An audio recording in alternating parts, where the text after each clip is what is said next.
Hey, so hello everyone, welcome back with me. Oke, selamat datang semuanya.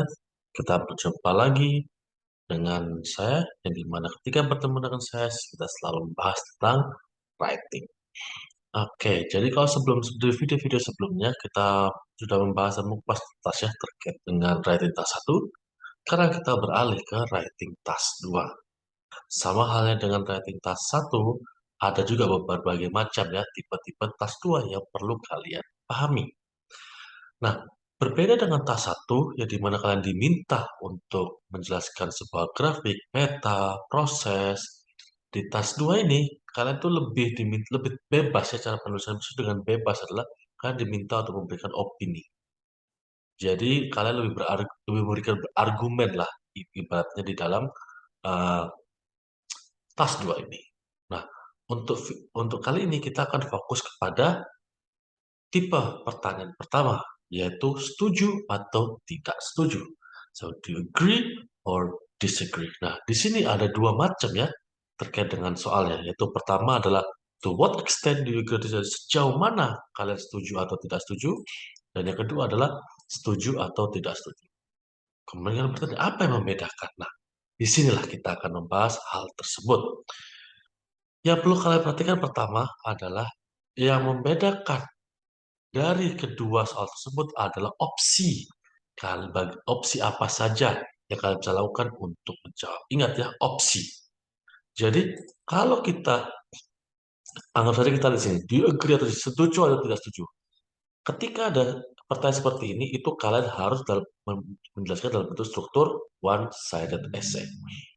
Essay yang satu sisi. Maksud satu sisi, kalian hanya memiliki dua opsi, yaitu setuju atau tidak setuju.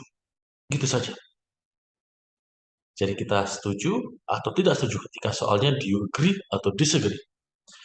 Namun, ketika soalnya to what extent do you agree atau disagree, akhirnya muncul suatu pilihan yang lain. To what extent do you agree atau disagree, kalian tetap boleh setuju, kalian boleh juga tidak setuju, tapi juga kalian boleh memilih setuju tapi. Kalau setuju tapi itu yang kita namakan two-sided essay. Jadi di sini ketika pertanyaan geografi hanya ada dua pilihan, yaitu hanya one-sided essay yang dimana kita setuju atau tidak setuju. Tapi kalau ada soalnya to what extent do you agree atau disagree itu ada ada tiga pilihan, yang dimana kalian boleh setuju atau tidak setuju, yang dimana dikategorikan sebagai one-sided essay, atau setuju atau tidak setuju, tapi yang dimana itu dinamakan two-sided essay. Seperti itu. Nah, mau soalnya manapun untuk task 2, kita diminta untuk menulis 250 minimal. Berbeda dengan task 1, ya kalau task 1 kemarin kan cuma 150, di sini kita diminta untuk menulis 250 kata. Oleh karena itu, dari segi paragraf, dari segi pembuatan paragraf, itu sedikit berbeda. Di sini kita minimal 4. Kalau kalian mau menulis 5 paragraf, 6 paragraf, silakan. Asalkan itu tadi, kita mengerjakan 250 kata dalam waktu kurang lebih 30. Jadi kalau kalian rasa kalian bisa menerima paragraf dalam waktu 10 ya silahkan. Tapi minimal di sini kita cukup ya, cukup ideal ya, 4 paragraf itu sudah cukup ideal. Jadi ketika kita mengambil yang two-sided essay, berarti kalau kita perhatikan sih untuk introduction kurang lebih sama ya. Diawali dengan kalimat netral, paraphrase soalnya, dan opini kita. Nah ini opini kita thesis statement yang menunjukkan kita setuju, tidak setuju, atau setuju tapi. Nah, sebagai contoh, untuk contoh kita coba ada kalimat pertama. Kita lihat contohnya. Nah, di sini ada sebuah contoh. The government's investment, investasi pemerintah dalam seni, musik dan teater itu adalah sia-sia pembuangan uang ya.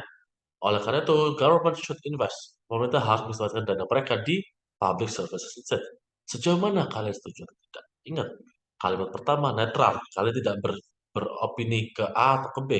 Intinya, ya di mana netral itu menjelaskan tentang apa sih topiknya. Di sini, there have been heated debates in regards to the government's budget allocation. Ada perdebatan sengit terkait dengan alokasi pendanaan pemerintah. Dan itu kalimat netral yang memperkenalkan. Setelah itu, kita rewrite the question, paraphrase the question. Jadi soalnya ini kita tulis ulang. Jadi kalau kalian perhatikan di sini, soal ini dengan ini kurang lebih artinya sama. Ya, tapi kita tulis ulang, paraphrase dengan kata-kata kita sendiri. Jangan sampai copy paste. Kalau copy paste kalian pasti akan ada pengurangan dari segi uh, kosakata dan penulisannya seperti itu. Kemudian yang biru ini adalah opini kita, di mana opini itu menunjukkan kita setuju atau tidak setujunya. Jadi, although I agree that government investment in public services play a very important role, I think that proper funding of art sector is also crucial for society. Jadi, sini meskipun saya setuju dengan ini, tapi saya rasa pendanaan terkait dengan ini juga terkait dengan seni juga sangatlah penting. Gitu. Jadi di sini akhirnya kita tahu ya bahwa dia setuju tapi. Kalau setuju tapi berarti kan untuk melihat kepastian tulisan otomatis di sini kita menjelaskan salah satu sisi. Yaitu sisi pertama, di mana sisi pertama sini adalah on the one hand, pemerintah seharusnya mengalokasikan dananya yang besar untuk public services. Itu setelah kita tulis argumen kita, diikuti dengan justifikasi kita. Alasannya kenapa kok kita berkata seperti itu. Setelah kasih diikuti alasan, lanjutkan dengan contoh. Contoh sampai itu penekanan. Penekanannya apa sih? Maksudnya menekankan kembali. Nah, setelah apa yang saya sampaikan tadi, ini loh mengapa pentingnya pemerintah mendanai di public services. Jadi untuk menekankan kembali saja, untuk menegaskan paragraf itu seperti untuk menjadi penutup. Kemudian di paragraf 3, karena kita sudah ngomong tentang A, ya otomatis di paragraf 3 ya kita ngomong tentang B. Ya di mana ini membicarakan tentang kenapa kok apa namanya pendanaan di seni itu tidak sia-sia. Alasannya apa, justifikasinya apa, contohnya apa, dan penekanan. Kemudian diikuti dengan kesimpulan. Secara kesimpulan ya kurang lebih, kesimpulan itu kurang lebih ya berangkum konten dari paragraf 2 sama paragraf 3. Ingat ya, di kesimpulan jangan menambahkan ide. Jadi kita hanya menyimpulkan saja. Jadi untuk menyimpulkan, banyak orang yang beropini berbeda-beda terkait dengan alokasi dana pemerintah. Ya, meskipun saya setuju bahwa sebagian besar dana itu harus dialokasikan untuk public service, tetapi saya rasa pendanaan di musik dan teater itu juga perlu didanai karena itu merupakan hal yang penting ya, karena memang kalau dari segi musik di sini development dan entertainment juga sangat penting. Jadi seperti itu ketika jadi yang membedakan to what extent sama yang tidak ada to what extent adalah pilihan. Kalau untuk kita dari segi kalian mau setuju atau tidak setuju, to what extent kalian mau setuju tidak masalah. Coba perhatikan yang pilihan itu tadi. Mana yang bisa one-sided essay, mana yang bisa two-sided essay. Seperti itu. Jadi kalau selama kalian bisa mengikuti kerangka yang saya tunjukkan di sini, kemungkinan besar pasti secara struktur nggak akan ada masalah. Baik lagi sekali lagi tinggal kepada penjelasannya di dalam argumennya itu tadi. Seperti itu. Jadi kurang lebih ya seperti itu terkait dengan penulisan atau tata cara atau strategi yang perlu kalian perhatikan terkait dengan penulisan writing task 2. Oke, dan mungkin untuk kali ini sudah cukup pembahasan terkait dengan soal task 2 yang agree atau disagree. Nanti akan kita lanjutkan dengan tipe task 2 yang lain. Terima kasih, bye-bye.